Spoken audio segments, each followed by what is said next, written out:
los modelos, ya les dije que en el modelo europeo concentrado en el control abstracto, que es el que lleva a cabo la Suprema Corte, incluyendo en la materia electoral, es la única que lleva a cabo el control concentrado, el control abstracto de constitucionalidad. En ese modelo, cuando se declara la inconstitucionalidad de una norma, que sabemos puede ser en todo o en parte, puede ser un precepto de la norma, 5 preceptos, una palabra de un artículo de un precepto de la norma, o sea, no tiene por qué ser impugnada y declarada inconstitucional la norma completa, pero en el caso de que se declare esa inconstitucionalidad, el efecto es el de una ficción jurídica en el sentido de que la norma nunca existió, ¿no? Y el efecto además es erga omnes, es frente a todos. Si la norma no existe, no existe para todos. Les decía que de manera general ese efecto es hacia el futuro y hacia el pasado, ¿no? Hans Kelsen decía el efecto tiene que ser ex nunc hacia el futuro, pero hoy día también se aprueba que el efecto sea hacia el pasado, un efecto retroactivo, ¿no? La norma nunca existió, si es nula de origen nunca existió, salvo en aquellos casos, principalmente en aquellos casos que han pasado por autoridad de cosa juzgada, ahí es donde se dice, ok, hay una declaración de inconstitucionalidad con nulidad. Si decimos que algo es nulo, decimos que eso nunca existió, por eso les digo, el efecto no solamente es hacia el futuro, sino que es hacia el pasado. Hay un defecto de origen de la norma nunca existió, es una ficción, ¿no? Nunca existió. Ahora, ¿qué pasa con aquellos actos en los que la norma fue aplicada? Esos actos deben de desaparecer. Ahí es donde en la práctica hay conflictos, ¿no? Porque dices, si la declaración de inconstitucionalidad va aparejada de la nulidad porque la norma nunca existió, pues puede haber muchos problemas en algunos casos en los que la norma ya fue aplicada y hacer esa ficción de que nunca existió va a generar una mayor problemática. Y luego les voy a contar, ¿no?, algunas soluciones que se han dado ante esta situación, ¿no? Y les adelanto, la doctrina alemana lo que ha hecho, y eso lo ha seguido, ¿no? Lo han seguido otros países, lo que han hecho es decir, hay algunos casos en los que la declaración de inconstitucionalidad de la norma no puede ir aparejada de nulidad. Hay declaraciones de inconstitucionalidad de la norma sin nulidad. Y también hay declaraciones de inconstitucionalidad de la norma en donde se juega con el plazo dentro del cual la norma es declarada inconstitucional. Es decir, puede ser que el Tribunal Constitucional, o en este caso, ¿no?, la Suprema Corte de México, emite una sentencia diciendo esta norma es inconstitucional, pero va a seguir vigente. Doy el plazo al legislador de, por ejemplo, 6 meses para que reforme la norma y la adapte a lo que yo digo en mi sentencia, o para que dicte una nueva norma. Pero la norma sigue vigente, y sigue vigente hacia el futuro, en ese plazo de 6 meses, y hacia el pasado. ¿Por qué? Porque eliminar la norma puede crear un problema mayor que su propia inconstitucionalidad, ¿no? Han pasado casos así, y se ha tenido que venir también tomando decisiones, para generar una menor problemática. Entonces, para el caso de México, la acción de inconstitucionalidad, que en España es el recurso de inconstitucionalidad, está regulado en el artículo 105, fracción segunda de la Constitución, que estábamos viendo ayer, ¿no? Algunos incisos en cuanto a la legitimación para proponer, para presentar, para interponer la acción. Ya vimos que el artículo 105 de la Constitución, lo voy a buscar, el artículo 105 de la Constitución nos dice que están legitimados para interponer la acción de inconstitucionalidad, en primer lugar, 1/3, la tercera parte, que eso es el 33%, ¿no? Veíamos de la Cámara de los Diputados, que hoy día debería llamarse Cámara de la Diputación o algo así, porque pues, el término ya queda un poco obsoleto, ¿no? La Cámara de los Diputados, un 33%, un 33% del Senado, y ya vimos que a nivel de los estados, de las legislaturas de los estados, también se establece en el inciso D, del artículo 105, fracción segunda, que un 33% puede presentar la acción de inconstitucionalidad. En el caso de las cámaras del Congreso de la Unión, vimos que solamente pueden impugnar leyes federales, no tendrían la posibilidad de impugnar una ley estatal, por cuanto esto rompería con el sentido de la acción de inconstitucionalidad. Yo les dije que el sentido es que minorías que no aprobaron la norma puedan, ¿no?, presentar el recurso frente a las mayorías que lo aprobaron. Si es una norma estatal, lo tiene que hacer la legislatura estatal. Les dije que en el caso del Senado también puede presentar la acción de inconstitucionalidad frente a tratados internacionales, bien lo decían ayer, ¿por qué? Porque participan en su proceso de creación. Y bueno, y vimos que hay una relación directa entre las fracciones de la Constitución, lo vamos a seguir viendo, ¿no?, con el tipo de norma sujeta a control. En este caso, cámaras del Congreso de la Unión presentan acción de inconstitucionalidad frente a leyes federales, y en el caso del Senado también contra tratados, y las legislaturas lo presentan en contra de normas aprobadas por dichos órganos. Ahora, a partir de la reforma constitucional publicada en el año 2014, encontramos que se legitima al Ejecutivo Federal por conducto del consejero jurídico del gobierno para presentar acción de inconstitucionalidad contra normas generales de carácter federal y de las entidades federativas. Entonces, a partir de 2014, es bastante reciente, se permite en México que el Ejecutivo Federal también puede interponer acción de inconstitucionalidad. Desde el 94 hasta el 2014, pues no se había abierto esa posibilidad, ¿no?, de que también el Ejecutivo pueda presentar este instrumento de impugnación. En otros países del derecho comparado se permite que el Ejecutivo lo pueda hacer. Entonces, el Ejecutivo no lo hace directamente, no lo hace el presidente, ¿no?, como sí se dice en España. En España es el presidente de gobierno el que puede interponer la acción de inconstitucionalidad. Aquí se dice, debe hacerse por conducto del consejero jurídico del gobierno. ¿Qué normas podría impugnar el Ejecutivo? Todas las normas generales de carácter federal y de las entidades federativas. Si ustedes revisan la Constitución, es importante, ¿no?, que al momento de estudiar las acciones de inconstitucionalidad nos fijemos no solamente en quiénes están legitimados, sino también qué normas pueden recurrir, ¿no? Es importante para no incurrir en errores.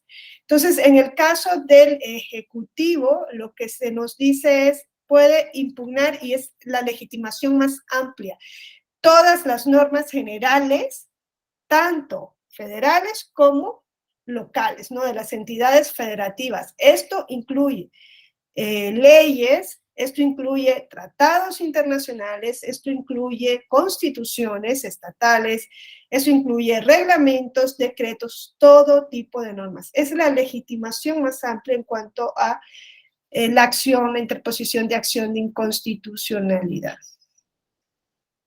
Otros órganos legitimados, vamos a ver, como los órganos constitucionales autónomos, solo estarían legitimados para interponer acciones de inconstitucionalidad en atención a la materia de que se trate, ¿no? En el inciso F, ya vemos el A, el B se refiere al Congreso de la Unión, el C al Ejecutivo Federal, el D se refiere a las legislaturas estatales, el F se refiere a la materia electoral en específico, ¿no? Y aquí encontramos que a partir de la reforma constitucional de 1996 se permite que los partidos políticos puedan presentar acciones de inconstitucionalidad, y aquí está sumamente restringido frente a leyes, electorales federales y locales. Leyes electorales federales y locales. Aquí la Constitución hace también una diferencia, ¿no? Y dice, los partidos políticos nacionales, es decir, con registro ante el Instituto Nacional Electoral, pueden interponer acción de inconstitucionalidad frente a leyes electorales por conducto de sus dirigencias nacionales. Los partidos políticos locales pueden interponer acción de inconstitucionalidad únicamente frente a leyes electorales expedidas por la legislatura de la entidad en donde se les otorgó el registro.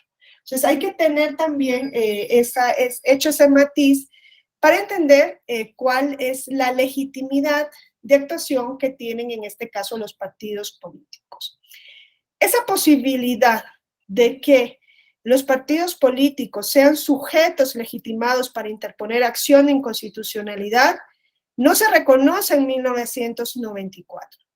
Esto, como aquí lo ven en la propia Constitución, se reconoce a partir de 1996, 2 años después de que se reconoce en la Constitución la acción de inconstitucionalidad. 2 años después se da esta ampliación. Si ustedes van a la versión de la Constitución de 1994, van a ver que ahí se establecía que se prohibía la acción de inconstitucionalidad frente a leyes electorales. En cambio, en el 96 ya se quita esa prohibición. Eso nos lleva al hecho de que en México, desde el denominado Amparo Morelos, ¿no? Desde ese Amparo Morelos que ustedes estudian tanto, ¿no? Que fue del siglo XIX, 1874, si no mal recuerdo, desde ese Amparo Morelos hasta 1996 no había una vía jurisdiccional para que se revisase la constitucionalidad de la materia electoral. No había ninguna vía. Desde 1874, que fue el parteaguas con el Amparo Morelos, ¿no?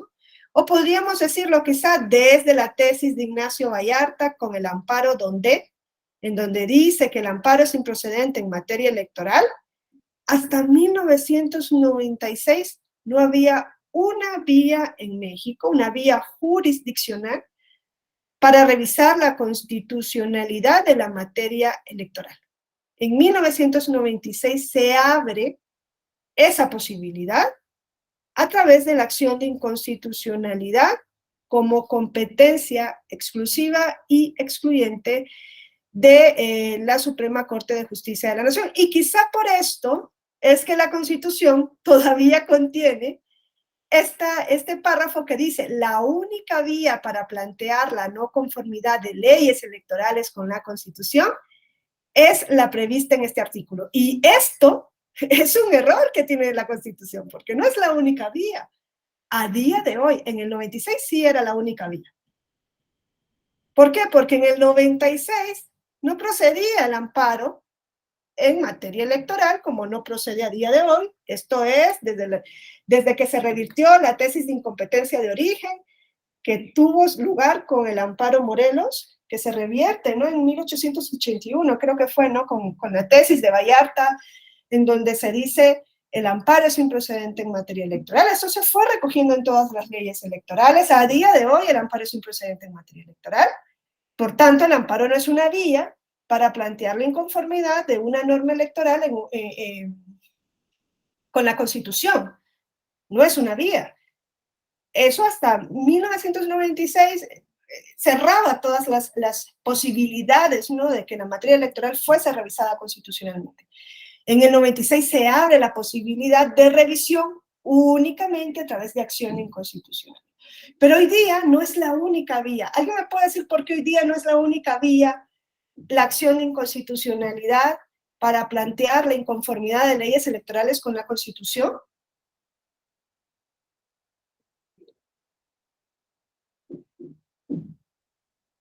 Es que esto está en la Constitución todavía, ¿eh? O sea, si ustedes revisan la Constitución, encuentran esto que dice la única vía. Eso en el 96, que es cuando se introduce, si ustedes lo ven ahí, dice, ¿no? Reforma de boletín oficial, del Diario Oficial de la Federación, de tal y tal, del 96. Eso era cierto en ese momento. Ahí hay algo que no se ha revisado con tantas reformas que se hacen en la Constitución, luego van metiendo, quitando y no se dan cuenta que dejan cuestiones que son incorrectas. Eso no es cierto a día de hoy. Es inexacto. No es la única vía. ¿Por qué? Porque a partir de 2007, de la reforma constitucional de 2007, se reconoce lo que está en el artículo 99, párrafo sexto de la Constitución. Las salas del Tribunal Electoral pueden inaplicar una norma por ser contrarias a la Constitución. Dice Samuel, ¿a través del JRC? Sí, puede ser a través del juicio de revisión constitucional, pero también puede ser a través de cualquier medio de impugnación ante el tribunal.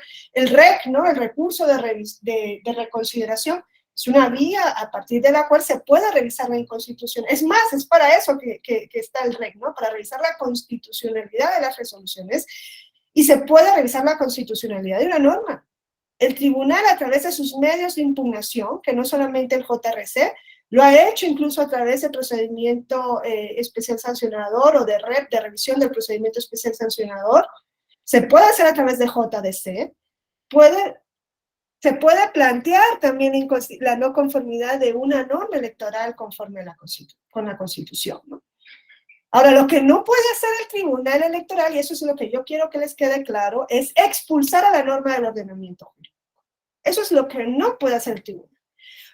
No lo puede hacer, pero si ustedes estudian en profundidad las sentencias del Tribunal, van a encontrar que lo ha hecho. Ha hecho declaraciones de inconstitucionalidad con efectos erga omnes, aun y cuando no está habilitado para ello. Y un ejemplo de ello, aunque en este caso no se revisa la constitucionalidad de una ley electoral, sino que se revisa la propia Constitución, es el del voto en prisión preventiva. Si ustedes estudian el caso del voto en prisión preventiva, a ver si me voy a mover ahí al artículo 99 para...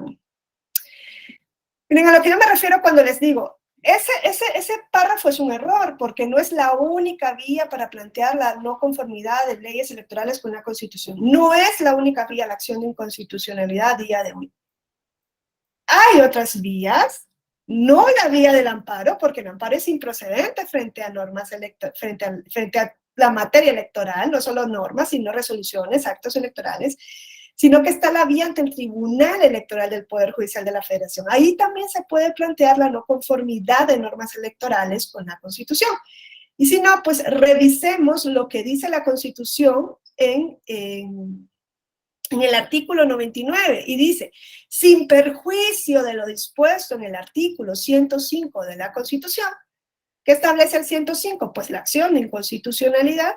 Sin perjuicio de ello, las salas del Tribunal Electoral pueden resolver la no aplicación de leyes sobre la materia electoral contrarias a la presente Constitución. Eso es revisar la constitucionalidad de normas electorales.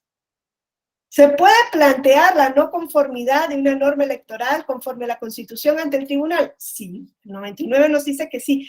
La diferencia está aquí. Las resoluciones que se dicten en el ejercicio de esta facultad se limitan al caso concreto sobre el que verse el juicio. Las resoluciones que dicta el Tribunal Electoral en materia de control de constitucionalidad de normas electorales son para el caso concreto. Tienen ese efecto que yo les contaba de las decisiones de la Judicial Review de los Estados Unidos de América, que ustedes lo ven aquí en juicio de amparo, ¿no? Efectos para el caso concreto. Eso es lo que no podría llegar a ser el tribunal, es un efecto erga omnes. No puede, según la Constitución, pero en la práctica, en algunas sentencias, lo ha hecho. El tribunal ha hecho esto de efectos erga omnes, de expulsar lo inconstitucional del ordenamiento jurídico. Aunque no lo dice así, ni en la sentencia ni en los efectos, el efecto, valga la redundancia, es ese. Yo les pongo el ejemplo del voto en prisión preventiva. Si ustedes se acuerdan qué pasó en la sentencia del voto en prisión preventiva, llegan dos demandantes, dos indígenas que se autoadscriben como tzotziles y le dicen a sala superior, oye, tenemos 16 años en prisión preventiva, 16 años sin sentencia, privados de libertad. Y entre otros argumentos le dicen a sala superior, en esos 16 años el INE ha sido omiso en llevarnos el voto a prisión, cuando por presunción de inocencia nosotros tenemos el derecho a votar. ¿Se acuerdan de ese caso, no? Ahí, ¿qué es lo que le estaban diciendo esos indígenas tzotziles o esos dos demandantes, no, mejor dicho, esas dos personas en prisión preventiva? ¿Qué le estaban diciendo a sala superior? Le estaban diciendo, tenemos 16 años que se nos está violando la presunción de inocencia, y no solo eso, se nos está violando el derecho al voto activo, el derecho a votar que está en el artículo 35, fracción primera de la Constitución. Esa sentencia fue uno de los casos más difíciles que ha tenido que resolver en materia de derechos político-electorales Sala Superior. ¿Por qué? Porque Sala Superior dice, es omiso el INE en llevar el voto a prisión preventiva a estas dos personas, ha violado la presunción de inocencia con esa omisión. Es que la presunción de inocencia es un principio que está en el artículo 20 de la Constitución. La presunción de inocencia está en la Constitución, está en tratados internacionales, y entonces dice, se ha violado la presunción de inocencia, se ha violado el derecho a votar, tienen derecho a votar las personas que están en prisión preventiva. Y claro, Sala Superior se va al artículo 38,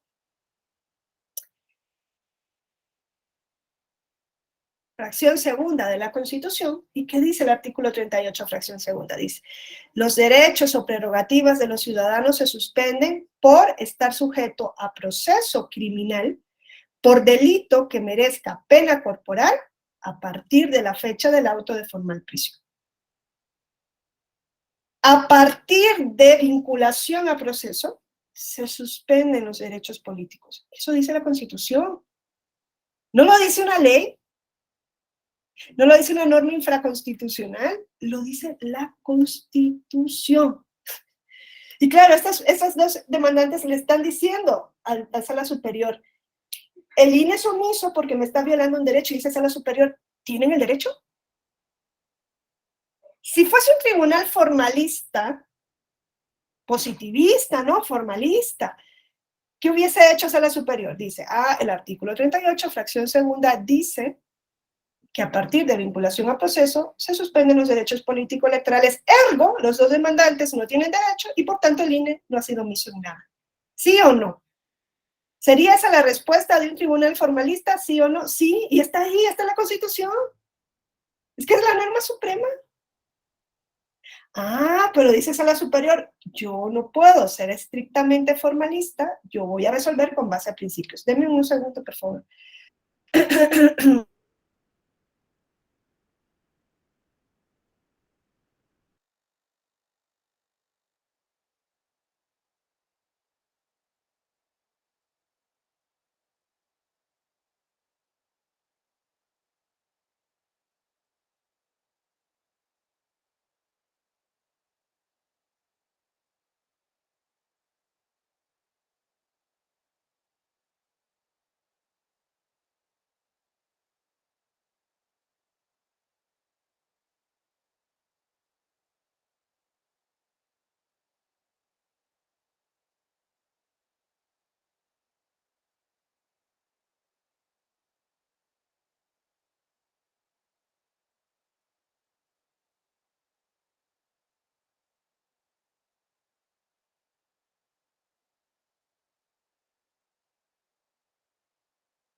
Perdón.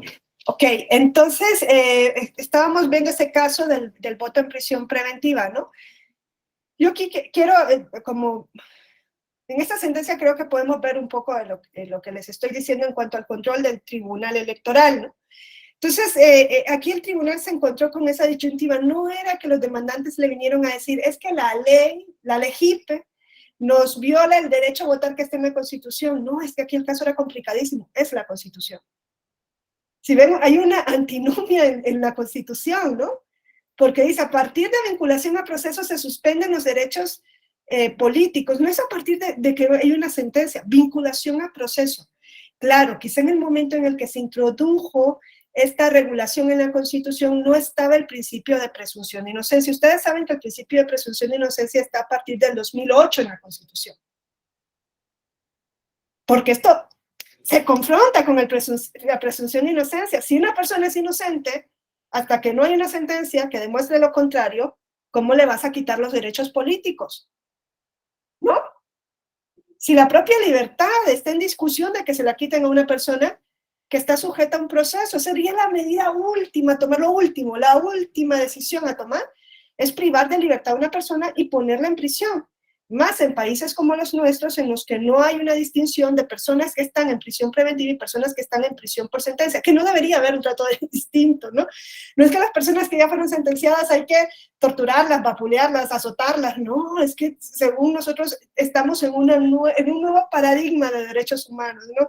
Nos llenamos mucho la boca con eso del nuevo paradigma a partir de 2011, pero eso queda muy bonito en los textos, en los coloquios, el término nuevo paradigma, ¿no? Es como pegajoso, pero en la práctica yo no sé dónde está ese nuevo paradigma, yo no lo veo, mucho menos cuando todavía aquí se resisten a revisar una prisión preventiva oficiosa. ¡Wow!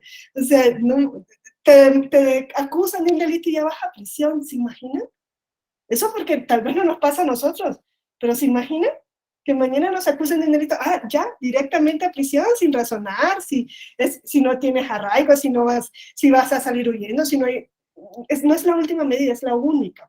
Es increíble, que nosotros sostengamos dentro de un nuevo paradigma de derechos situaciones así. Y probablemente la Corte Interamericana le va a leer la cartilla de México en la sentencia que va a sacar, ¿no? Entonces, el sala superior, en este caso el magistrado ponente, que fue Felipe de la Mata, se encuentra con esa disyuntiva. ¿Y qué se planteaba el magistrado de la Mata? Aunque diga que no. ¿Qué se planteaba? Se planteó revisar el artículo 38, fracción segunda de la Constitución, conforme a tratados internacionales. ¿Saben lo que es eso? Control de convencionalidad de la Constitución. Uy, no, ¿cómo van a hacer control de convencionalidad de Constitución? Pues quémelo en la plaza, ¿cómo es posible? ¿Por qué no? Si es una norma.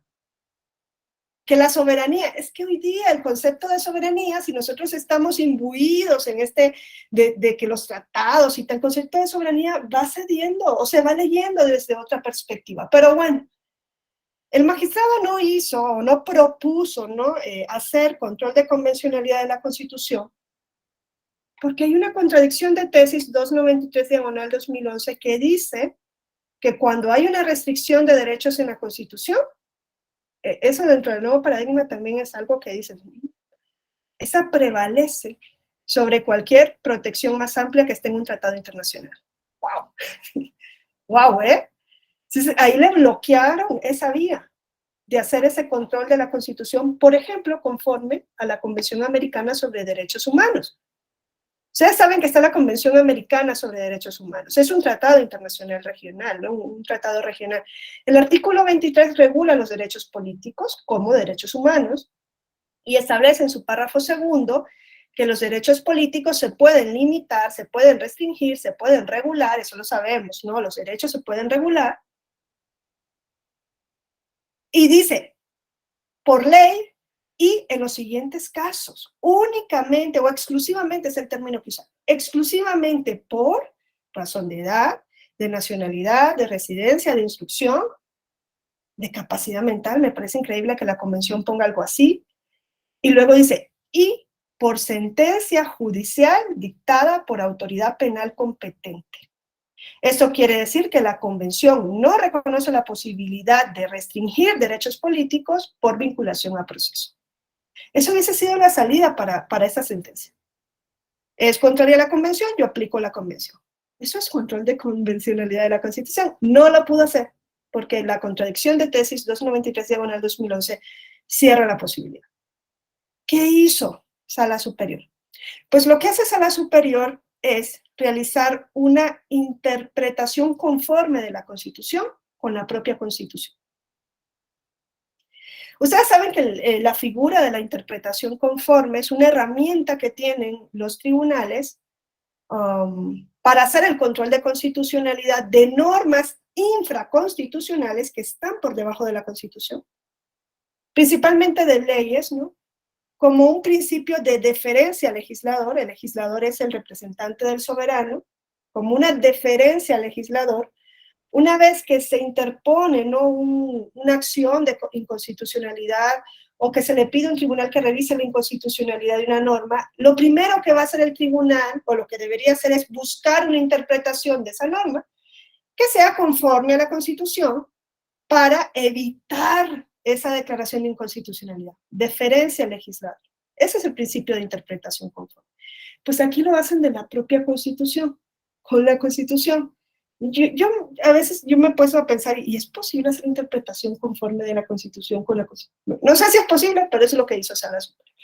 Y lo hace con base a la aplicación de la justicia principialista, ¿no?, de la que tanto se habla. ¿Por qué? Porque la justicia formalista hubiese llevado a los magistrados y magistradas a decir, se desestima o no hay violación del derecho porque eso está en la Constitución. La Constitución dice eso y se acabó. No hay más. Pero en justicia principialista las decisiones no son tan fáciles de tomar, ¿no? ¿Por qué? Porque muchas veces la norma, incluso la constitucional, no alcanza. Entonces lo que hizo fue leer el artículo 38, fracción segunda, que establece esa restricción de derechos conforme al artículo 20, que reconoce la presunción de inocencia. Y conforme a tratados donde está la presunción de inocencia, ¿y qué es lo que decide? Pues lo mismo que dicen los demandantes. Las personas en prisión preventiva tienen derecho a votar porque están revestidas bajo la presunción, el paraguas de la presunción de inocencia.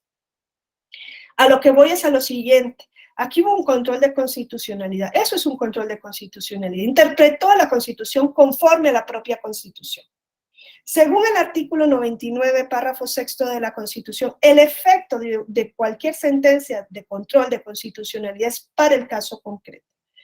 Ergo, cuando Sala Superior dice que las personas en prisión preventiva, o cuando Sala Superior se va a pronunciar sobre este caso, si se hubiese regido por el 99, párrafo sexto, hubiese dicho, estos dos demandantes tienen derecho a votar, porque están bajo el paraguas de la presunción de inocencia. INE, llévales el voto a prisión a esos dos. El resto de 80,000 personas que estén en la misma situación, vengan a mí a pedírmelo y ya veré yo qué respuesta les doy en cada caso. Y entonces así van a poder votar. Eso es lo que pasa o no pasa en amparo, ¿no? Yo te doy el amparo a ti, la protección federal, y quien la quiera que venga a mí. Y si le toca a otro tribunal que interprete otra cosa, pues ya dirá el tribunal otra cosa. Entonces, no sé, el magistrado La Mata dice, gracias a Dios que no hay amparo. Gracias que no hay amparo, dice, frente a la materia electoral, porque es encorsetado. Y los efectos son encorsetados. Y nosotros en lo electoral no queremos actuar así, aun y cuando la Constitución les dice efecto interpartes, y aun en cuanto cuando en la sentencia ustedes no van a encontrar que Sala Superior diga y el efecto es erga omnes, vayan y lean los efectos de esa sentencia y dice, INE lleva el voto a las personas en prisión preventiva a partir de la elección federal de 2024. A todas las personas. ¿Eso es efecto erga omnes o no? Y es ahí donde el tribunal se salta el 99, párrafo sexto. Y yo aplaudo que se lo salte, porque el resto es ineficaz. Si quieren realmente hacer una justicia inclusiva, tienen que actuar así. Es decir, no que van a decir, vengan los 60,000 que están en la misma situación. Es perder tiempo, es perder trabajo, es perder todo, ¿no? Alberto, sí. Una pregunta. Entonces, digo, hace el ejemplo y toda la narrativa que comenté respecto de votar. Entonces, ser votado, ¿podrían también? Bueno, es lo que me lleva mi lógica, ¿no? Únicamente le pregunto para tener esa certeza, ¿no? Sí, Alberto, pues excelente, ¿no? Pregunta, y yo digo que sí, es que los argumentos son los mismos. Lo que pasa es que el caso no alcanzaba, porque pues imagínense que si ya con eso, la sentencia, ustedes se acuerdan, a ver, esa demanda la presentan un mes antes de las elecciones del 2018, la sentencia sale en febrero de 2019, ¿por qué? Porque los magistrados no se ponían de acuerdo. El magistrado de la Mata prácticamente engavetó el asunto para que no se lo batearan. Entonces, con costo salió 4-3, imagínense si le hubiesen metido lo de poder ser votados, no hubiese salido. Pero el Pero, razonamiento sería el mismo, porque, bueno, al claro, final, en la mayoría del país, los requisitos para ser candidato entre la ciudadanía, la residencia, en muchas constituciones locales, en cuanto para regidurías, diputados, gobernadores, pues son no haber sido condenado, ¿no? Se la sentenciado por delito, doloso, pues ellos todavía no han sido condenados, digo, desconociendo el delito menos en esas personas, el caso en concreto, ¿no? Pero sí me parece un poquito a lo mejor complicado desligar, ¿no? El votar y ser votado, porque al claro, final exacto. creo yo que podría entenderse como un solo derecho humano, ¿no? Sí, tiene dos dimensiones, pero el argumento es sumamente válido para ambas dimensiones, ¿no? Lo que pasa es que falta que llegue el litigio estratégico. Eso de los dos demandantes fue un litigio estratégico. A personas que tienen 16 años en prisión, probablemente lo que menos les importaba era votar, fue un litigio estratégico. Aunque es su derecho y está bien, ¿no? Que hagan valer su derecho. No ha llegado un caso de una persona que esté sujeta a proceso y que quiera ser candidato. Y no nos asustemos, ya en su momento sí hubo un caso en el cual se dijo que podía ser candidato, pero claro, es que hasta antes de esta decisión de 2019, las decisiones que se habían tomado tanto por el tribunal cuanto por la Suprema Corte iban en el mismo sentido de decir, una persona que está vinculada, sujeta a un proceso, tiene derecho a votar, incluso habían dicho, tiene derecho a ser votada por presunción de inocencia, habían dicho, pero siempre y cuando no esté privada de libertad. Hacían como esa separación, no sé si me explico. Hoy día el tribunal dice, si están sujetas a procesos, privadas o no privadas de libertad, tienen derecho a votar, lleven el voto a prisión. Antes lo que se había dicho es, si están sujetas a proceso, pueden votar y ser votados si están en libertad. Si están sujetas a proceso, pero no están en prisión preventiva, están en libertad condicional, no tienen impedimento material. Si están en prisión preventiva, tienen el derecho, pero tienen un impedimento material. Y el impedimento material es llevar el voto a la prisión. Hoy día sabemos que no hay un impedimento material en llevar el voto a la prisión. No es fácil llevar el voto a la prisión, pero no es algo imposible. Muchísimos países, incluso de la región, lo llevan. Y en cuanto al voto pasivo, muchos países también permiten que incluso personas que están en prisión preventiva puedan ser candidatos. España lo hizo. ¿Se acuerdan que hubo ese proceso de secesión, ¿no? De que Cataluña se quería separar del Reino de España? Y a todos los separatistas los procesaron. Bueno, Puigdemont no, porque creo que sigue todavía en Bélgica. Entonces, los procesaron, ¿no? Y procesados, hubo una elección general en España, iban a renovar las cámaras, ¿no? Las cortes. Congreso de Diputados y Cámara del Senado. Y esas personas se presentaron como candidatos desde la prisión. ¿Y cómo hacían las campañas políticas? Pues las hacían online, así como hacemos nuestras clases por Zoom, que la pandemia, o por Google Meet, ¿no? Que la pandemia nos enseñó que se puede hacer, pues así mismo lo hicieron ellos. Hacían y ponían una pantalla y enfocaban para la gente en la calle y así se pudo llevar a cabo, ¿no? El ejercicio de este derecho. El problema es que las personas le votaron y al momento en que les votaron y que fueron electos como diputados no federales allá, sino diputados de las Cortes Generales, porque no es un Estado federal, sino autonómico, al momento en que fueron electos, ahí se pusieron así, con las uñas así, y dijeron, es que ahora ya fueron electos. ¿Qué va a pasar? Porque todavía están sujetos a proceso, ¿no? Si están sujetos a proceso y se le elige como diputado, van a tener fuero. Y ya no lo vamos a poder seguir procesando, ¿no? Entonces, ¿qué dijeron en España? pues fueron electos, pero como no pueden ir a la Cámara de Diputados a juramentar el cargo, entonces no se perfecciona el acto. Y eso se llevó hasta el Tribunal de Justicia de la Unión Europea. El Tribunal de Justicia de la Unión Europea les dijo, no, no hace falta perfeccionar el acto, son diputados desde que les eligió la ciudadanía. Pero España no hizo caso a esta directriz del Tribunal de Justicia de la Unión Europea y no les reconoció como diputados. Pero se pudo hacer la campaña.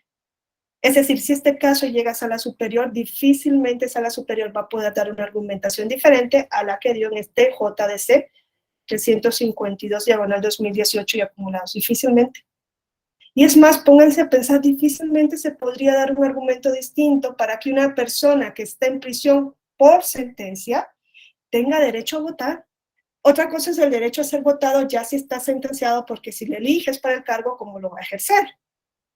¿No? Porque está en prisión. Pero si está en prisión y quiere votar, ¿qué argumento en el 2022 podemos sostener que sea razonable para seguirles impidiendo el voto? ¿Qué argumento? Que no sea el argumento de la muerte civil del siglo XVIII, XVII, desde el XIII, creo que viene el argumento de la muerte civil. No hay. Y esa sentencia se podría dictar conforme a un principio constitucional, ya no sería el de presunción de inocencia, pero sí el de la finalidad de la prisión, que es la reinserción social. ¿Cómo queremos reinsertar a personas que le decimos ustedes no son ciudadanos? No, de verdad es que les digo, hablamos mucho de los términos, nos encantan, ¿no? Los nuevos paradigmas, pero de nuevo paradigma nosotros no nos queremos involucrar realmente en nuevos paradigmas porque seguimos atados a viejas concepciones de derecho. Entonces, ese es un caso, ¿no? Que demuestra cómo en justicia electoral inclusiva el tribunal no se rige a que el efecto sea para el caso concreto y se va al efecto erga omnes. ¿Saben ustedes que las personas en situación de calle no podían tener acceso a su credencial para votar con fotografía? ¿Por qué? Porque para eso te pedían comprobante de domicilio y la norma no establecía una excepción. Y cuando llega una persona ante el módulo de atención ciudadana y dice, oye, estoy en situación de calle pero no soy indigente, quiero abrir una cuenta en el banco y me piden la credencial para votar y yo la tengo vencida, la quiero actualizar, y le dicen, la norma dice que necesitas el comprobante de domicilio. Y la persona le dice, tengo 13 años en situación de calle, vivía en tal lugar, vayan a ver que ya no vivo ahí, pernocto por las noches en tal lugar. ¿Y qué le dice la autoridad? Formalista, ¿eh? La norma dice que necesitas comprobante de domicilio.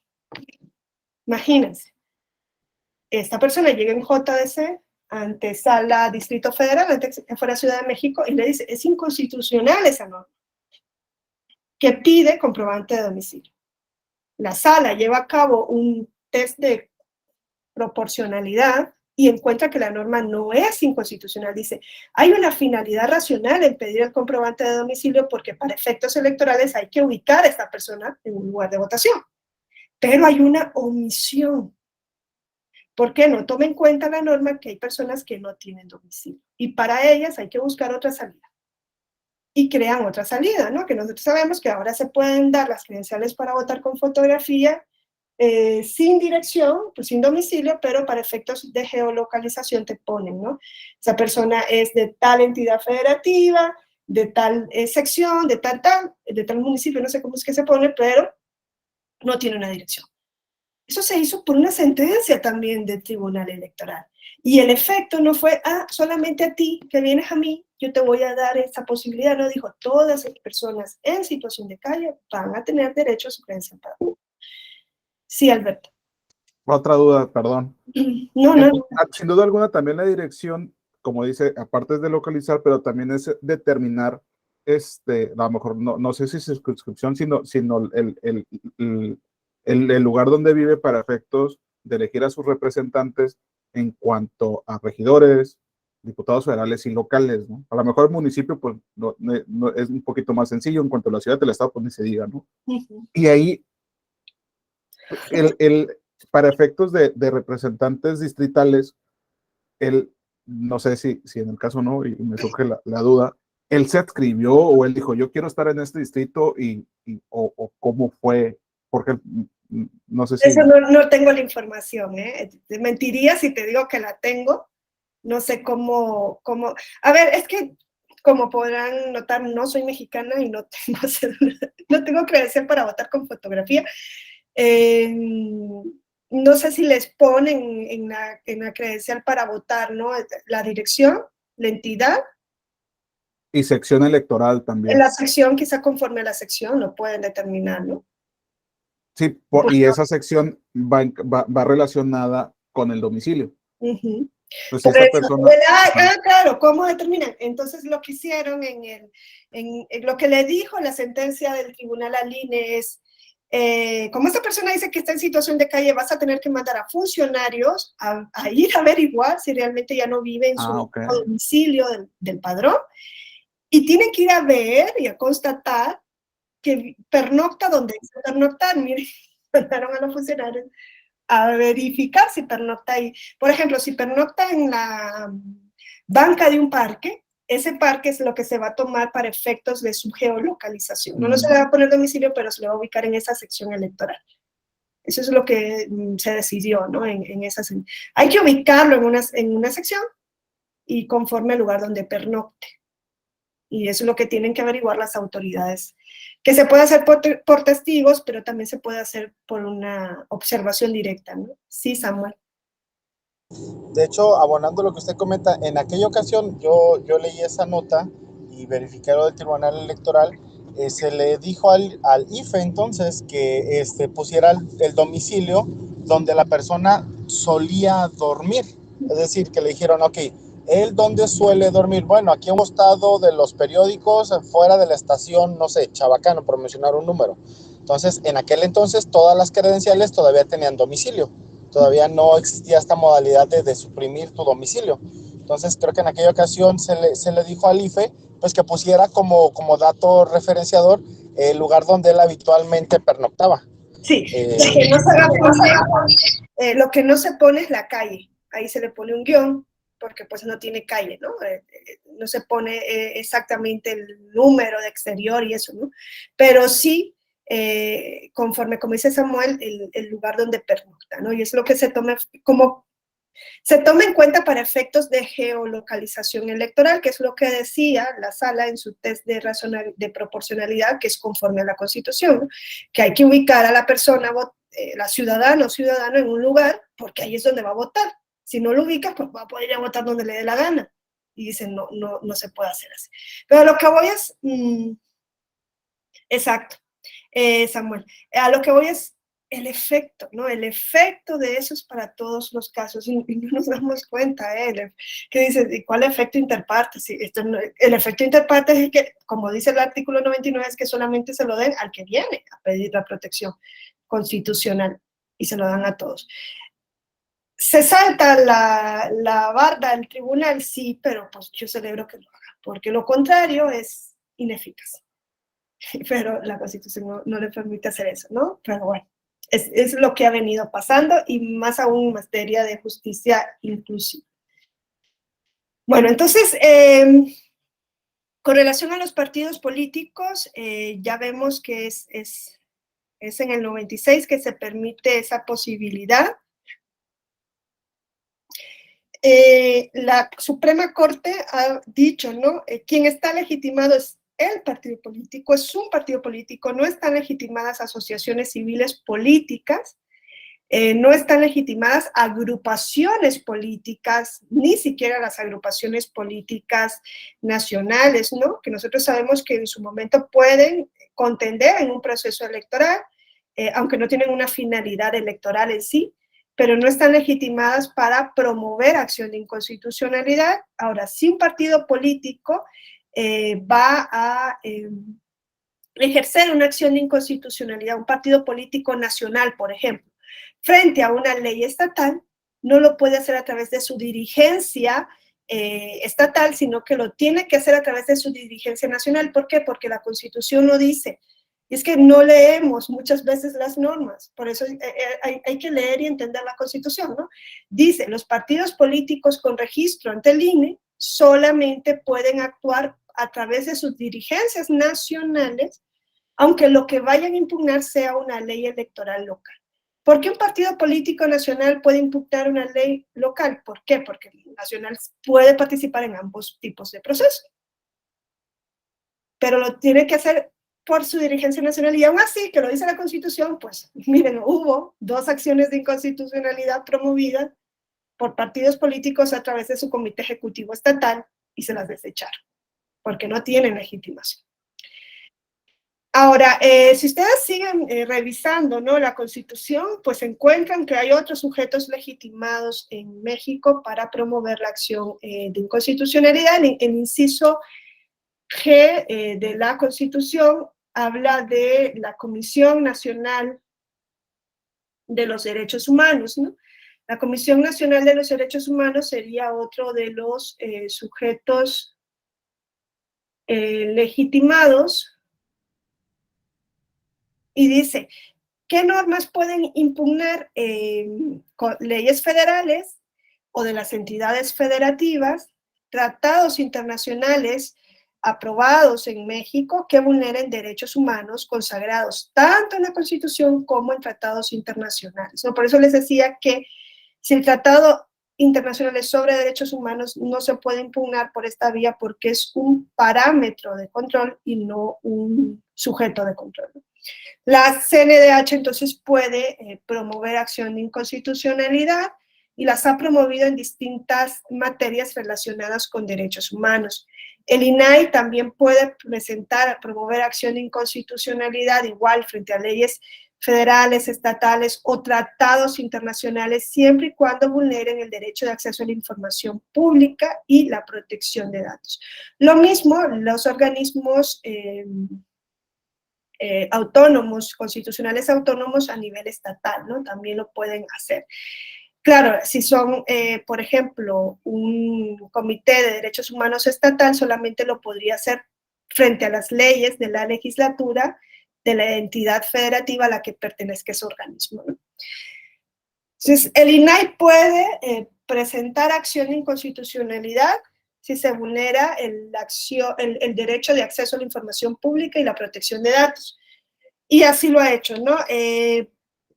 Ustedes se acordarán que hubo un intento en México de crear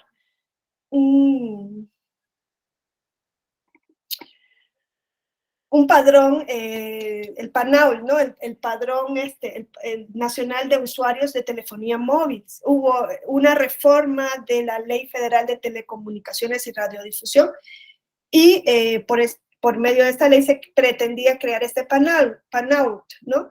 Se promovieron acciones de inconstitucionalidad por parte del INAI, pero también se presentó una controversia constitucional, ¿se acuerdan? No sé si se acuerdan, en este caso.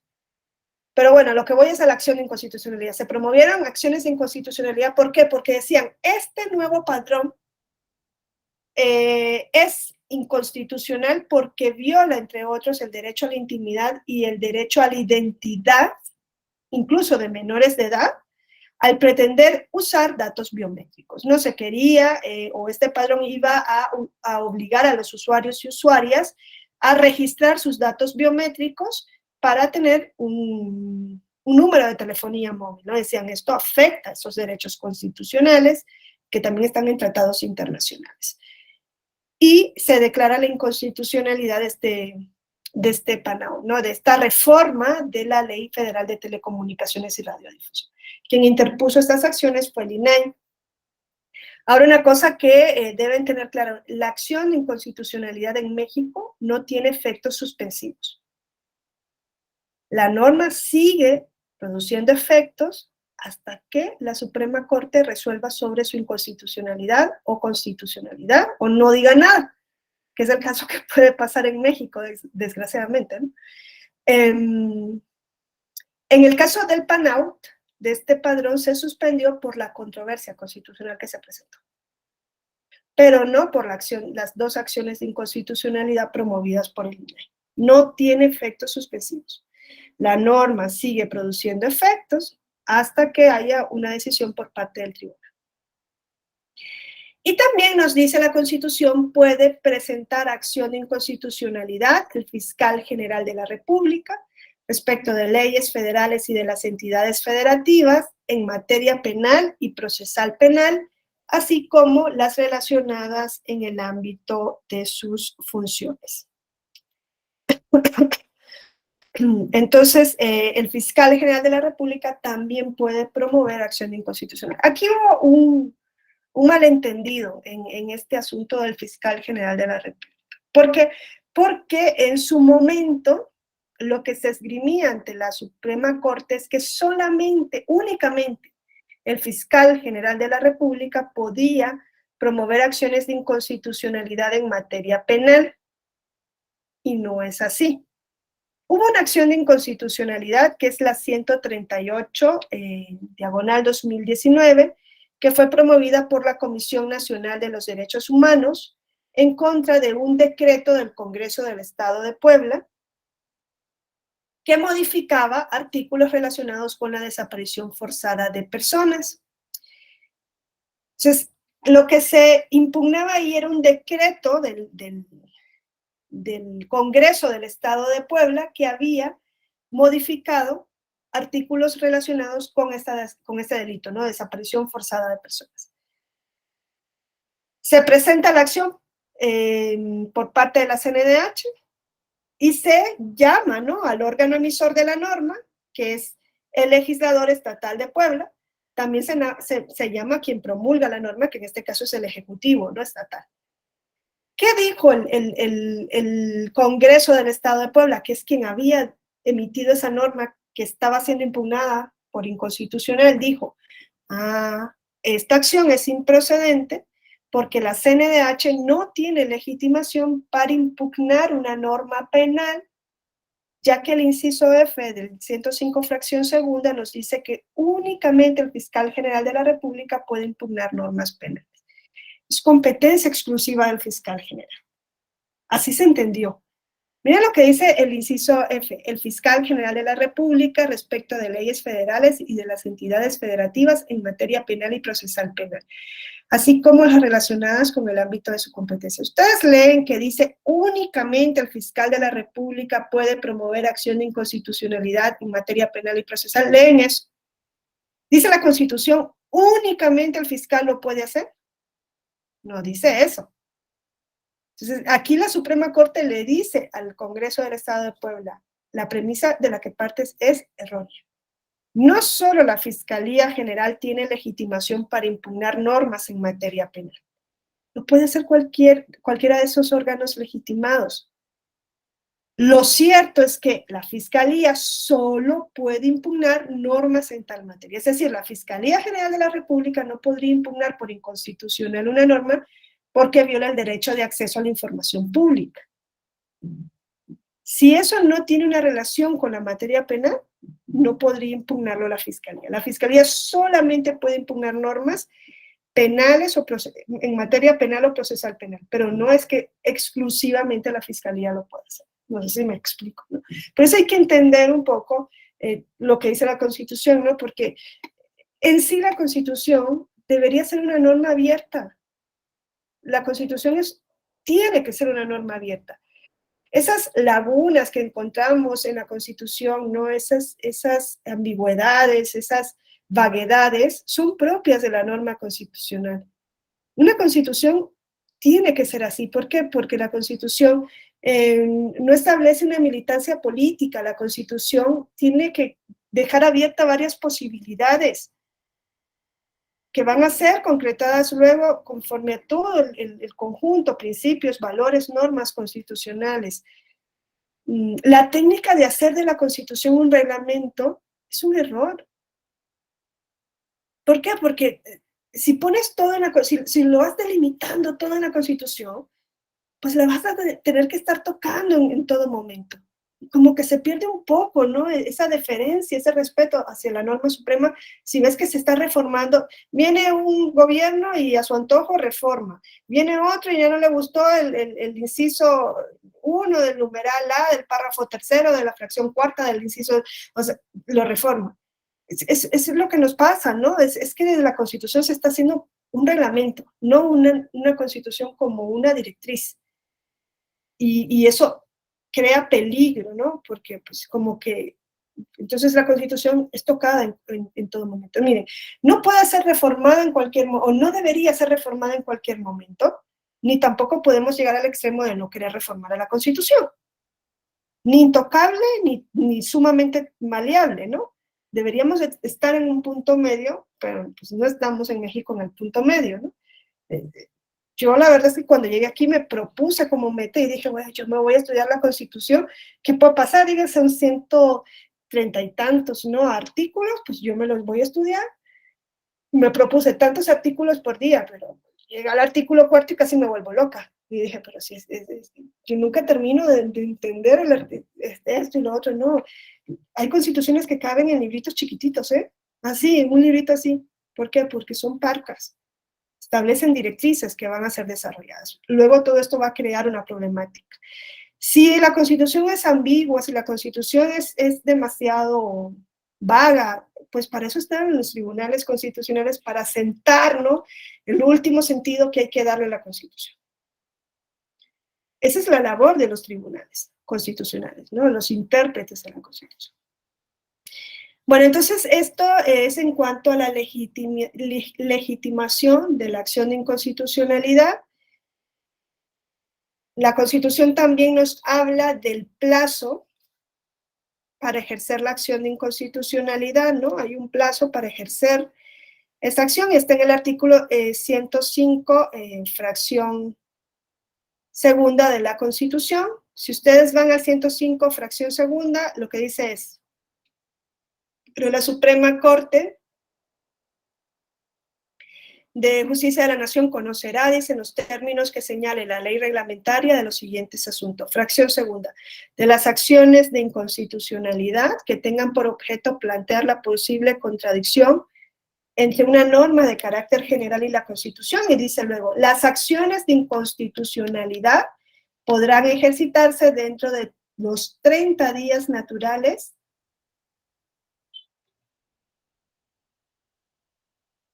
Las acciones de inconstitucionalidad podrán presentarse dentro de los 30 días naturales siguientes, a la fecha de publicación de la norma. Ese es el plazo que establece la Constitución.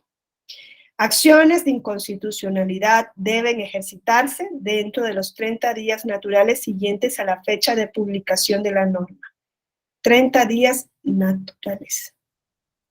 Corriendo conforme al calendario. Se publica la norma, 30 días para impugnarla. Es un plazo sumamente justo de tiempo, no justo de justicia, es un plazo corto.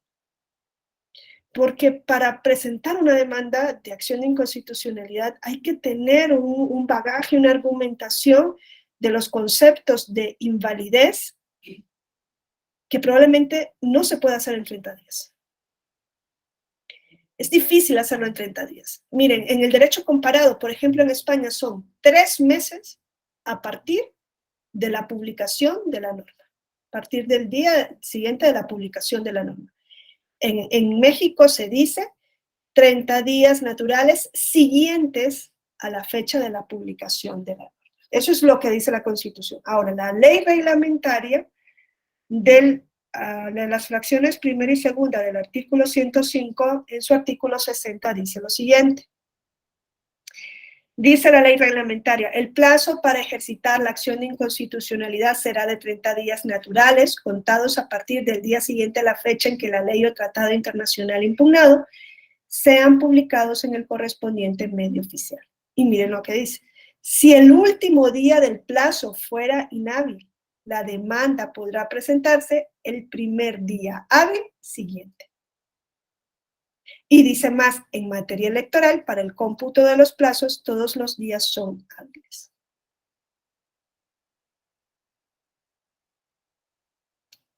Entonces, como vemos, el artículo 60,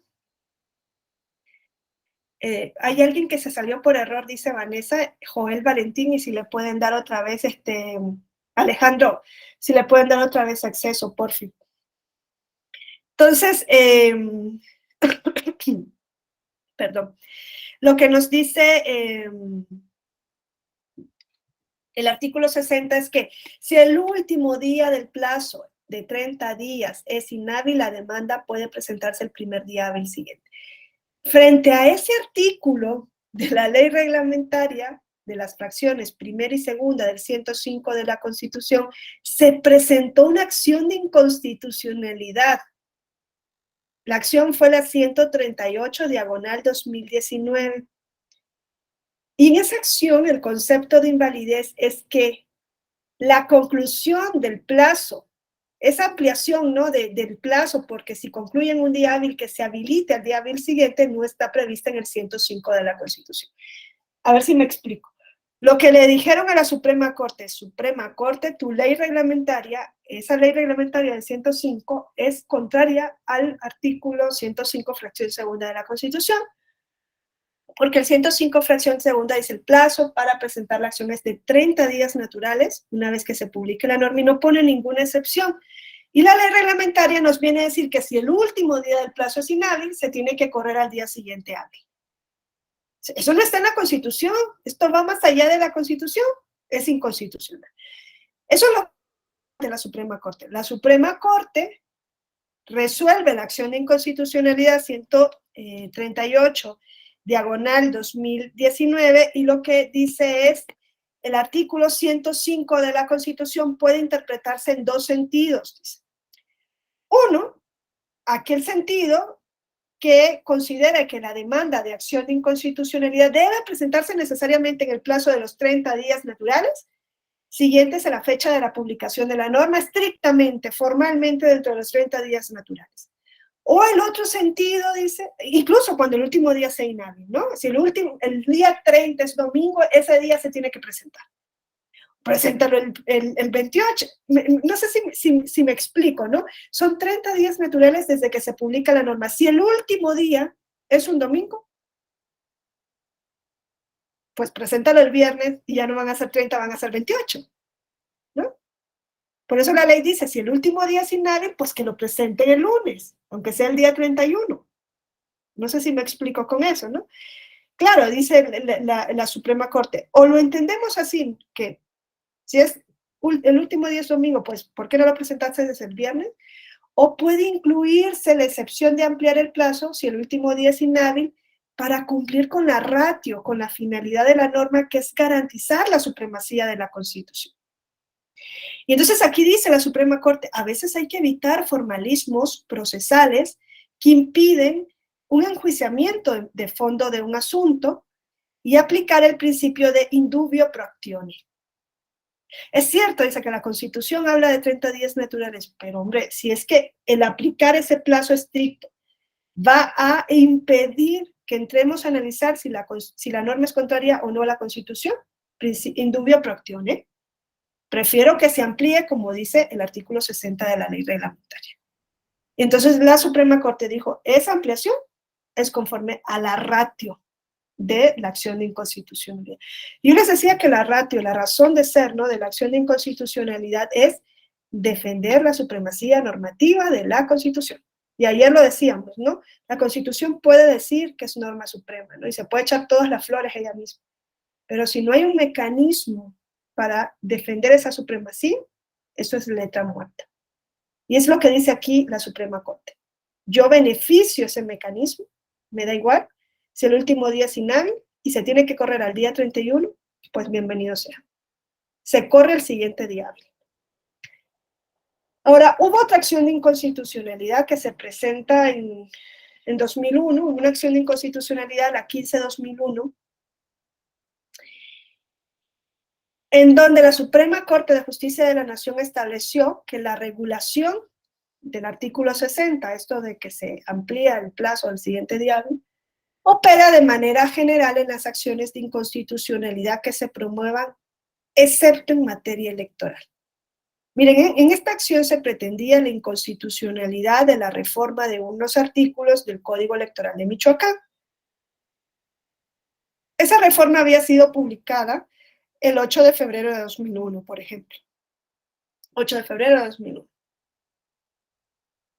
Y el plazo de los 30 días para interponer la acción, por ejemplo, expiró el sábado 10 de marzo del 2001, 30 días, ¿no? El sábado, es día inhábil. Y las demandas se presentaron el siguiente día hábil, el lunes 12. El artículo 60, ¿no? Dice que si el último día del plazo es inhábil, la demanda se puede presentar el siguiente día hábil. Y la Suprema Corte ha respaldado esto, ¿no? Dice, por la ratio de la acción de inconstitucionalidad, aunque la Constitución no lo permita, lo creemos que esto es conforme al sentido de la acción de inconstitucionalidad, aunque no esté en la Constitución de manera expresa, ¿no? Pues esta gente estaba,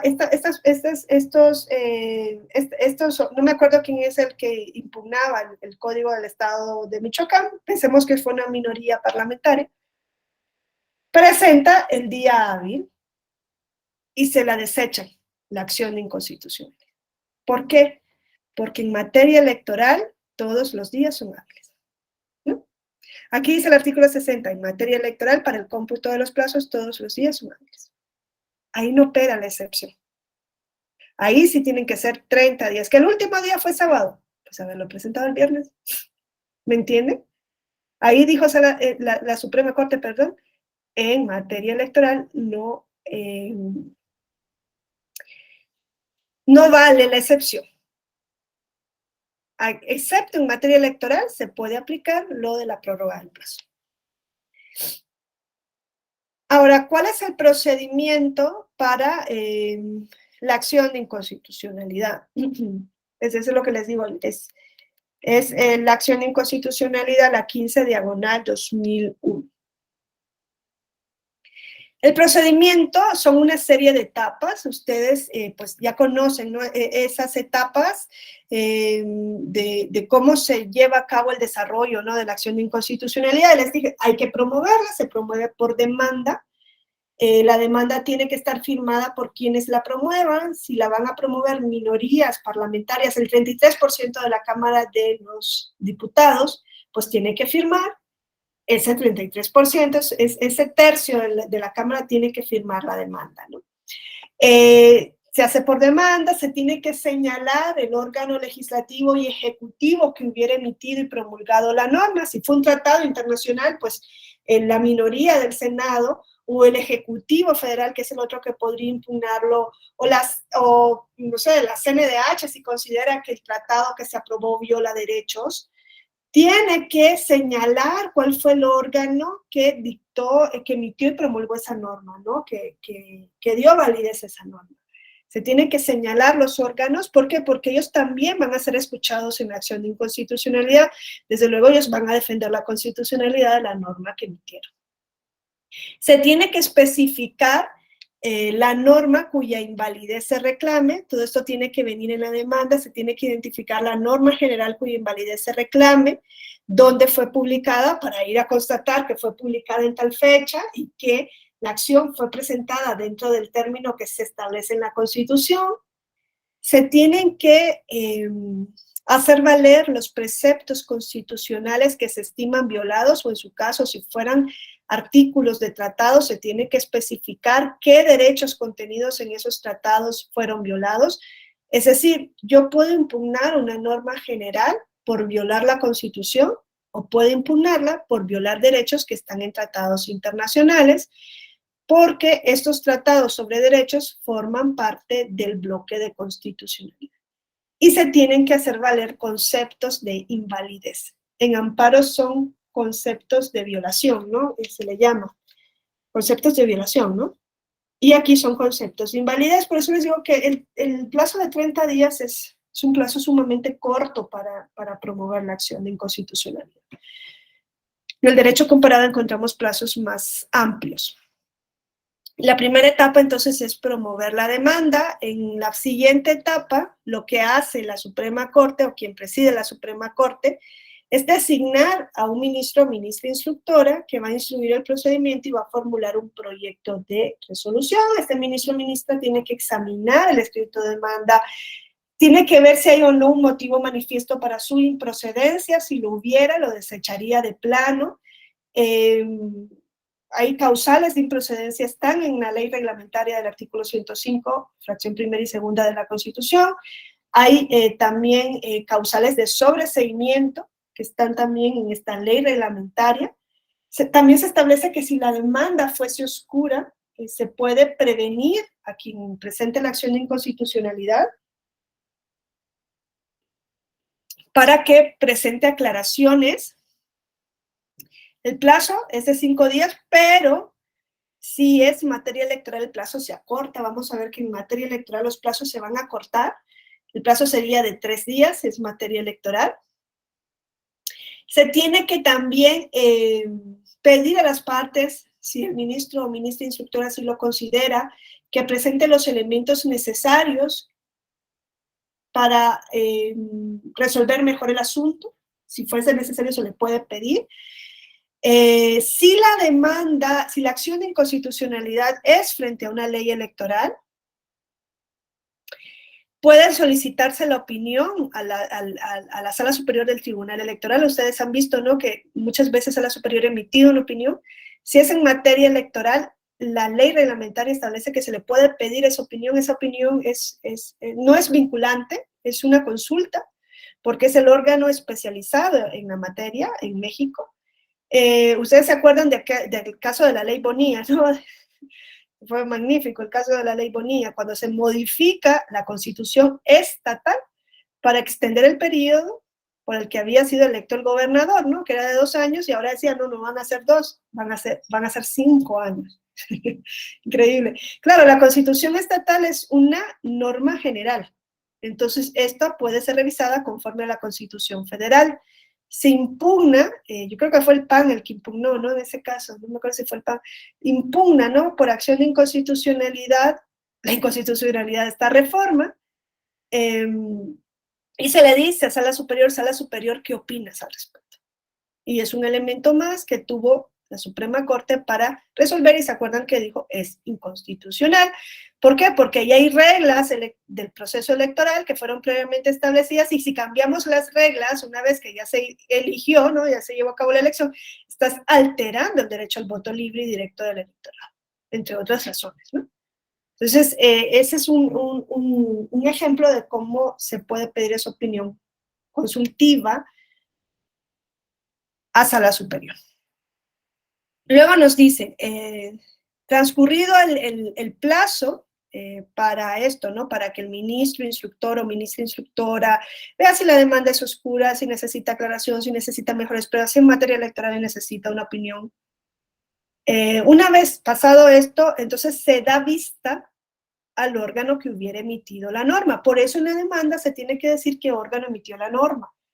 Si es una ley, al legislador que la emitió y al ejecutivo que la promulgó, para que en el plazo de 15 días rindan un informe con las razones que sostengan la constitucionalidad de la norma impugnada o la improcedencia de la acción.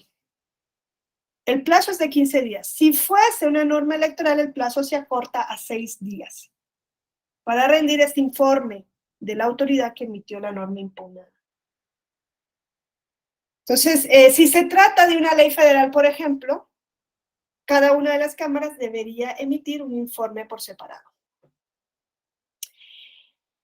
La ley reglamentaria también nos dice, se tiene que dar vista al fiscal general de la República con la demanda y con todos los informes que se hubieran presentado, para que antes de sentencia formule el pedimento que corresponda, siempre y cuando no hubiese sido el fiscal el que promovió la acción, porque ya sabemos cuál es la postura si es el fiscal el que promovió la acción. Ahora, ¿cuál es la siguiente etapa? Transcurrido el plazo anterior para que den el informe la autoridad emisora, que es de 15 días de manera general, y de 6 días si fuese materia electoral. Transcurrido esto, el ministro o la ministra instructora pone los autos, las vistas de las partes para que formulen sus alegatos, y ahí hay un plazo también, creo que esos plazos los tengo aquí, hay un plazo también. Aquí les dejo cómo se reducen los plazos en materia electoral, ¿no? Para las vistas, a fin de que formulen alegatos, el plazo es de 5 días, pero si fuese una ley electoral, el plazo se reduce a 2 días. Agotado este procedimiento, el ministro o la ministra instructora propone al Pleno un proyecto de sentencia.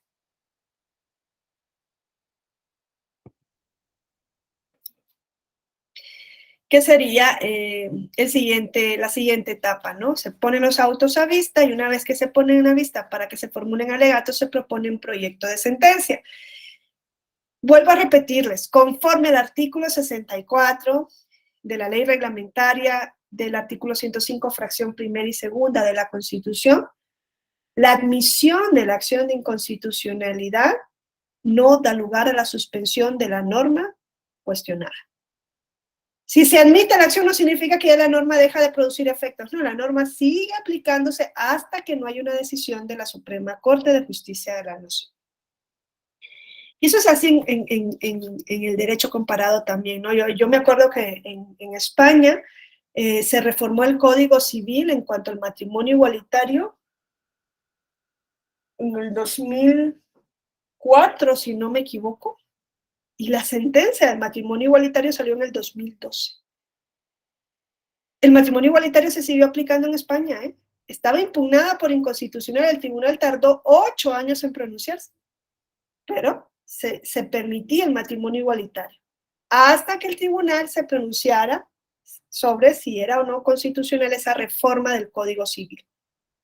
¿Qué hubiese pasado si el tribunal después de 8 años dice, no, la Constitución dice, española dice, el matrimonio es entre hombre y mujer, y si el Código Civil dice que el matrimonio se hace entre personas y no entre hombre y mujer? ¿Qué hubiese pasado si dice el tribunal, es inconstitucional esa reforma? Porque lee literalmente, interpreta literalmente el artículo de la Constitución, no hace una interpretación evolutiva ni una interpretación principalista. ¿Qué hubiese pasado? La norma es inconstitucional, tiene efectos retroactivos. Es ahí donde yo les digo, ¿tendría efectos retroactivos la declaración de inconstitucionalidad de una norma? Como regla general, no. ¿Por qué? Porque entonces, ¿qué pasaría con todos esos matrimonios que ya se celebraron? Y no solo con los matrimonios, ¿y si ya se llevaron a cabo adopciones? Y si hubo un régimen patrimonial producto de esos matrimonios, ¿qué pasa? Cuando ya no existen tampoco, porque como hay una ficción de que la norma nunca existió, es ahí donde se bloquean los efectos retroactivos, ¿no?, de la declaración de inconstitucionalidad de una norma. Y es ahí donde se dice, generalmente las normas podrían tener ese efecto retroactivo, pero hay que fijarnos bien de qué estamos hablando. Si ya la norma, por ejemplo, es una norma penal y ya se aplicó a un proceso y hay una sentencia pasada en autoridad de cosa juzgada, ¿qué vas a venir a abrir todo el procedimiento?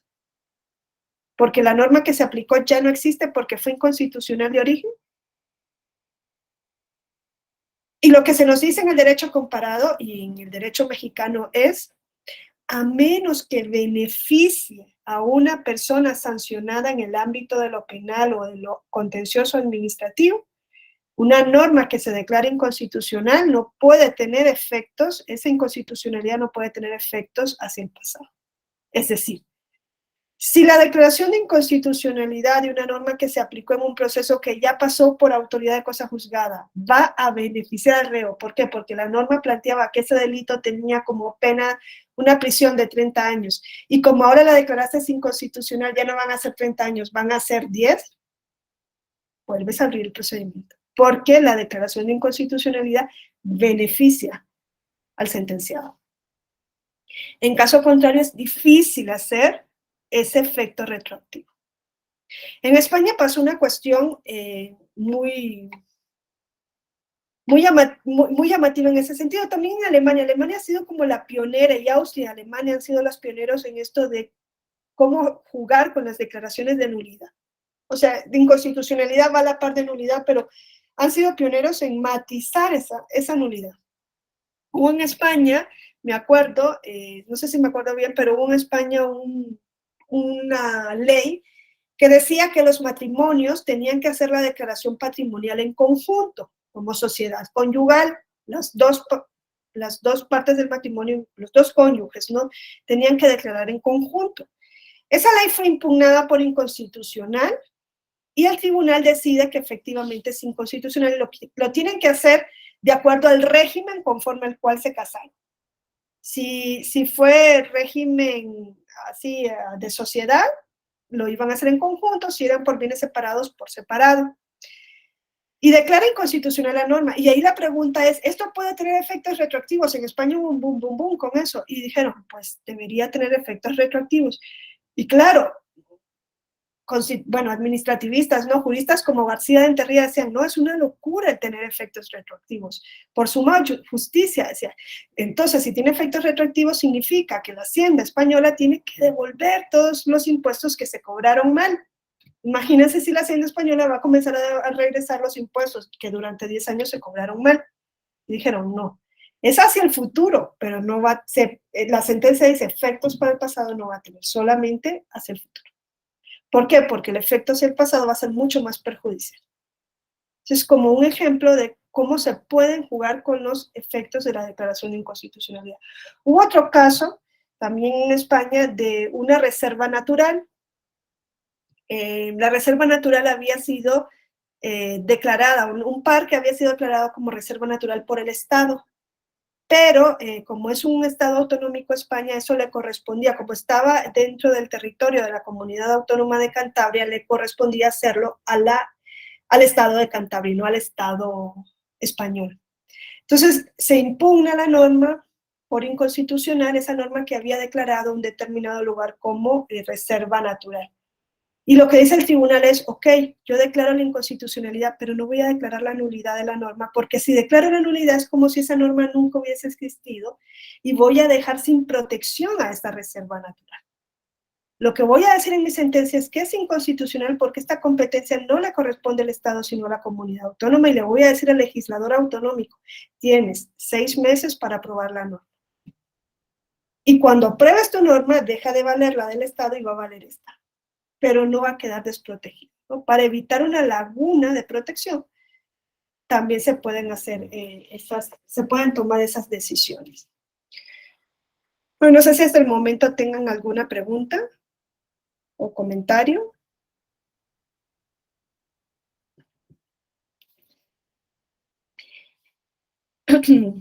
Bueno, entonces veríamos ahora la sentencia. Y les dejo los plazos, cómo se reducen. El proyecto de sentencia se presenta una vez que ya se han dado los alegatos de las partes, los alegatos finales.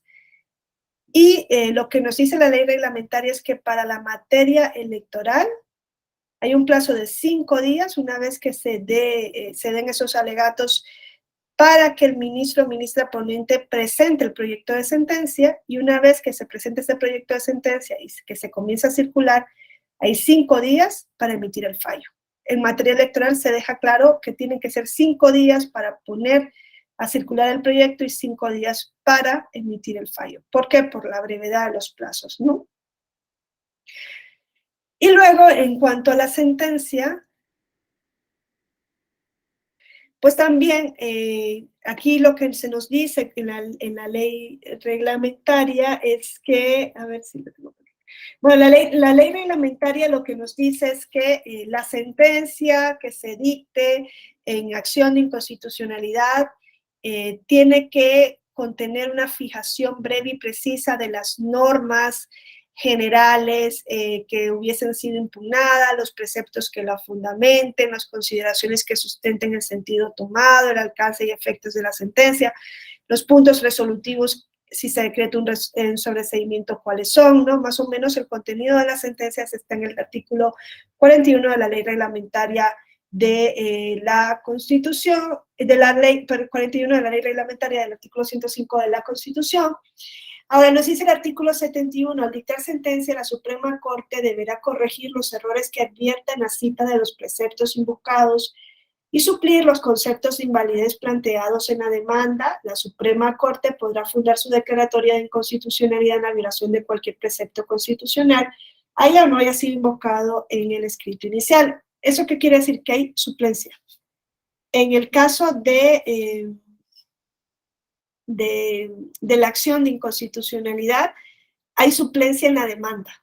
La Suprema Corte, como regla general, puede corregir los errores que advierten la cita de los preceptos impugnados, ¿no? Y dijeron, es el artículo 8 y no es el 8, es el 10. Entonces, se pueden suplir esos errores, incluso se pueden suplir los conceptos de invalidez planteados en la demanda, se puede fundar la declaratoria de inconstitucionalidad en un artículo constitucional que no haya sido invocado en el escrito inicial, salvo que se trate de la materia electoral. En materia electoral no hay suplencia de la queja en acción de inconstitucionalidad, así lo dice el artículo 71, ¿no? Las sentencias que dicte la Suprema Corte sobre la no conformidad de leyes electorales con la Constitución solo podrán referirse a la violación de los preceptos expresamente señalados en el escrito inicial. Aquí no opera, ¿no? esa suplencia ni en el error de la cita, ni se puede declarar la inconstitucionalidad de la norma conforme a un precepto que no hubiese sido invocado en la demanda.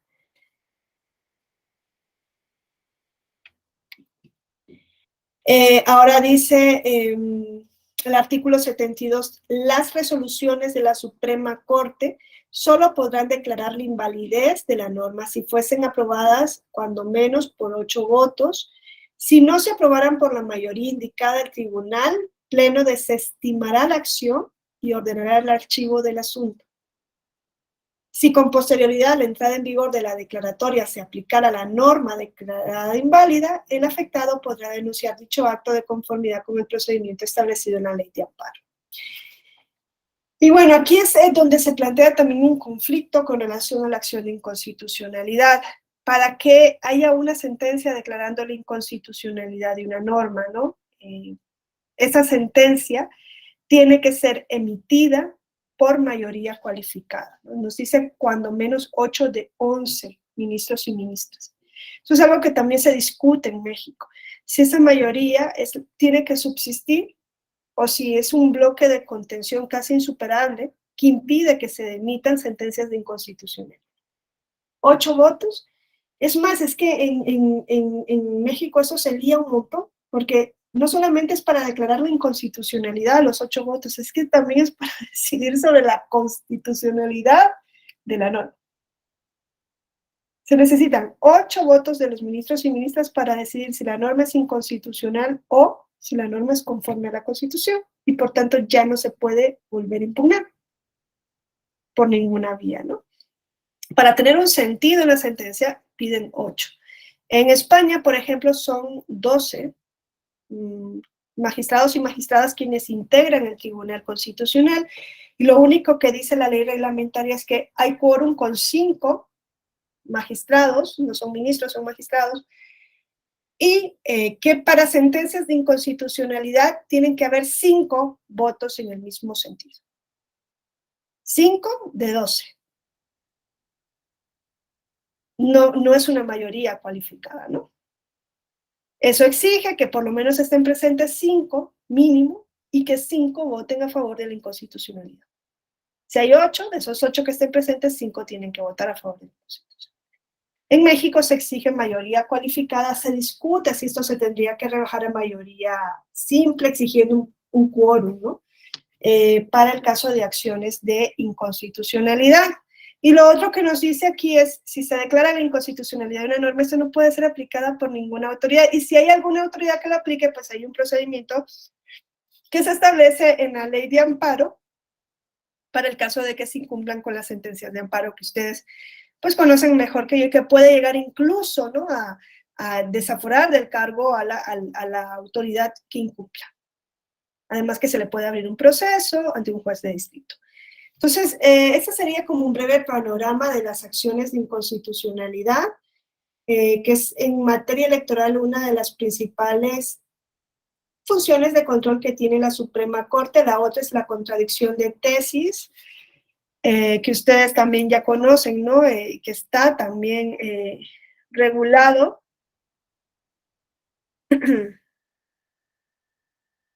Aquí dice la ley reglamentaria, la declaración de invalidez de las sentencias no tiene efectos retroactivos salvo en materia penal, y si va a beneficiar al sentenciado en la materia penal, ¿no? Y en cuanto a la contradicción de tesis, la ley orgánica del Poder Judicial de la Federación pues establece que en los casos en los que se emitan criterios divergentes sobre la inconstitucionalidad de un acto de resolución entre la Suprema Corte en sala o el Pleno con el Tribunal Electoral, pues se puede presentar la contradicción de tesis ante la Suprema Corte de Justicia de la Nación para que ésta defina cuál es el criterio que se va a aplicar en México. No hay contradicción de tesis en materia electoral, pues se tiene que denunciar esa contradicción, la puede denunciar tanto el Tribunal Electoral cuanto los propios ministros, para que el Pleno de la Suprema Corte decida cuál va a ser el criterio que se va a aplicar en México. Hubo una muy sonada en México que fue en la 2/2000, en donde Sala Superior y la Suprema Corte habían emitido criterios divergentes en cuanto a la interpretación del principio de representación proporcional. En ese momento fue el magistrado José Luis de la Pesa, presidente de Sala Superior, quien lleva la contradicción ante el Pleno de la Suprema Corte. No sé si se acuerdan, ¿no? de ese caso. Esa contradicción fue muy importante para México, en la 2/2000.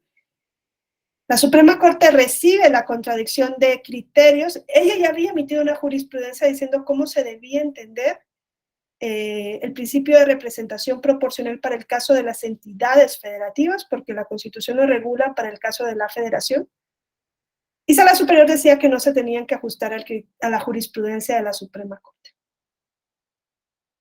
En ese momento, Sala Superior no tenía reconocido lo que yo les leí, que está en el artículo 99, párrafo 6, es decir, la Constitución no le permitía a Sala Superior interpretar ni la Constitución ni leyes conforme a la Constitución, no le permitían hacer control de constitucionalidad de normas electorales. Eso se reconoce en México hasta 2007 por el caso Castañeda-Guzmán contra México. Y bueno, en ese momento lo que dijo la Suprema Corte es, aquí no hay contradicción de criterios, porque para que exista contradicción de criterios tienen que haber dos órganos competentes para actuar en una materia determinada. Y el Tribunal Electoral no es competente, no lo era en el año 2002 para realizar control de constitucionalidad en leyes electorales. Solamente tengo la competencia yo en acción de inconstitucionalidad, ¿no? Yo les decía que desde el 94 hasta el 2007 era el único medio para revisar la constitucionalidad de normas electorales, porque el amparo es improcedente en materia electoral y porque aún no se le había reconocido competencia al Tribunal Electoral. Hoy día eso no es así, no es el único competente. Y bueno, ahí dijo, no hay contradicción de tesis porque la única competente soy yo. Y le dijo, Tribunal Electoral, si sigues haciendo control de constitucionalidad, estás violando el artículo 105 de la Constitución. Y si desconoces mi jurisprudencia, estás violando la Ley Orgánica del Poder Judicial de la Federación. Y le cerró la puerta en el año 2002 a que el tribunal siguiera haciendo control de constitucionalidad. Eso fue así hasta el 2007 por Castañeda-Guzmán. Ustedes ya conocen el caso de Castañeda-Guzmán. Este hombre no encontró una protección en México. ¿Por qué? Porque el tribunal no le podía dar esa protección, no podía controlar leyes electorales que fueran contrarias a la Constitución. Y en ese caso era el COFIPE, ¿no? El que le impedía ser candidato independiente. No se pudo ir en juicio de amparo, o se fue, pero se los desecharon porque el amparo es improcedente en materia electoral. No podía presentar acción de inconstitucionalidad frente al COFIPE porque ya había transcurrido el plazo de los 30 días y porque no es órgano legitimado en particular para impugnar una norma. Y por eso se fue ante la Corte Interamericana. Y antes de que sancionaran a México, cuando México ya sabía que lo iban a sancionar, reformó la Constitución y le dio la facultad de control de constitucionalidad al tribunal en la materia electoral para el caso concreto. Entonces, ese es como un poco el círculo, ¿no?, de lo que se ha venido haciendo en México en materia de control electoral. Y bueno, yo creo que lo vamos a dejar aquí, no sin antes yo sí les dejo, ¿no?, esas dudas en cuanto a la legitimación. Ahí lo tienen, el 105 fracción segunda, dudas. ¿Debería estar legitimado el particular? ¿Debería estar legitimado el gobernador de un estado? Si lo está el Ejecutivo Federal, ¿por qué no está el Ejecutivo local frente a leyes locales? No lo está, ¿eh? ¿Algún otro órgano desconcentrado debería estar legitimado? Por ejemplo, el INE en caso de leyes electorales. ¿Se debería modificar el plazo de 30 días y ampliarse como en el derecho comparado? Se debería modificar esa mayoría cualificada que se exige de 8 ministros y ministras, que bloquea muchas veces que se pueda declarar la inconstitucionalidad o haber un pronunciamiento sobre la constitucionalidad o no de la norma. Son cuestiones que quedan ahí, ¿no? Y que no son tocadas en las reformas. Es más, ahí está un párrafo en el 105 que les digo que no encaja. Eso que dice, es la única vía para plantear la no conformidad de normas electorales con la Constitución es la acción de inconstitucionalidad. Falso. Ahora está la competencia que se le reconoce a partir de 2007 al Tribunal Electoral para el caso concreto. Ahí hay una cuestión de técnica. Como se toca toda la Constitución, pues ahí van quedando cuestiones que dices, eso no afecta, ¿no? Pero ¿por qué está todavía ahí? Se debería eliminar. Y bueno, hay muchas otras cosas más, no nos da tiempo de entrar en la consulta, pero luego hay diplomados que están destinados exclusivamente a esto, ¿no? Mecanismos de participación democrática, donde ven clases específicas, ¿no? De consulta, de revocatoria de mandato, de iniciativa legislativa popular, entre otros. Les invito también a que, no sé si lo han hecho, pero pues si no están también esos diplomados que pueden tomarlos. Y bueno, y por mi parte, pues sería todo. Yo les envío las diapositivas de la presentación luego con Miguel Ángel. Se lo envían al correo con el que se registraron. Y quedaría atenta también a si tienen alguna duda en particular y quieren que yo, o creen que yo les pueda servir de algo, pues también quedo atenta a, pues yo les voy a dejar luego la presentación para que ustedes la puedan revisar y quedo atenta a cualquier duda que puedan tener al respecto. Bueno, lo dejaríamos hasta aquí. Muchas gracias. Y espero que el diplomado les esté sirviendo para reflexionar sobre muchas cuestiones que a veces podemos pasar por alto. Bueno, muchas gracias y que tengan buena noche.